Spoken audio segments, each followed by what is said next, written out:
Welcome to Grant Money Guru. You guys, I am more energized and excited than I've ever been about what we're going to do with this. Let's use it for a forum, a think tank.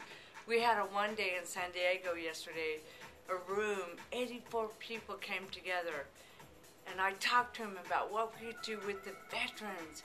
Did you guys know there are more homeless veterans from Vietnam than were killed in war? Man, when I heard that statistic when we were writing a grant so that we can do microloans to create veteran-owned business with veterans, that was staggering.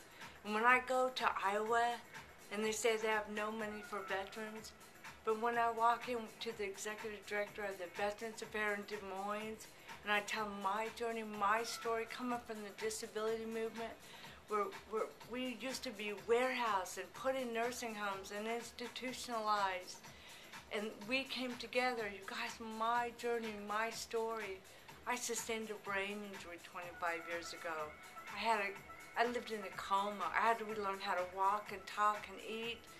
I'm telling you, I was given a blessing because I learned what we take for granted. And that introduced me into the disability community the hard way. But when I got involved with this group of people that had determination and strength like I've never seen, and we came together and we said, you know what, we want to be part of the community. We want to be part of having relationships and be part of the families. How do we get there? We came together. We created the Americans with Disabilities Act. We walked the streets in Washington. We met with Congress. We got it signed 20 years ago, July 26th. We're having our anniversary. Our civil rights legislation. We started out with one Center for Independence with grant funding that created a center that was led by people with disabilities. We now have over 800 centers around this country.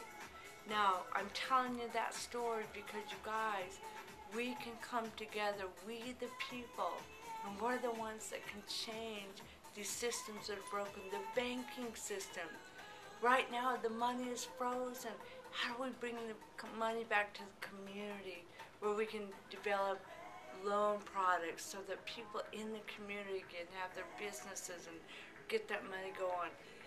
There's so many ideas, there's so much opportunity. Our education system goes on and on. When I told you Des Moines, because when I walked in and told that director my journey, my story, and the movement, disability I was involved with, and now we want to help the veterans. Instead of spending their money on all these young kids coming home, putting them into long-term care homes and nursing homes, why can't we put that money in the community like we did and change and give them opportunity? When I said that to him, he literally got tears and he said, you're a blessing, you're an angel sent to us.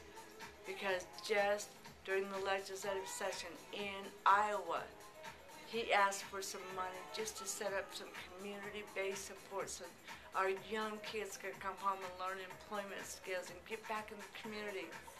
He got nothing. But the long-term care division, those long-term care homes, the veterans homes that are like nursing homes, they gave them $100 million to build more beds. Think of what we could do with a fraction of that if it was put into the community. So let's use this blog to bring us together as a think tank, as a forum. What I want from you guys, I want you to lead the way.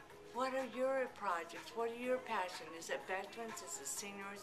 People with disabilities? Our youth? People coming out of prison? Come together with us. Let's figure out and let's bring that forward and bring a change in this country and bring it back to what we know it can be.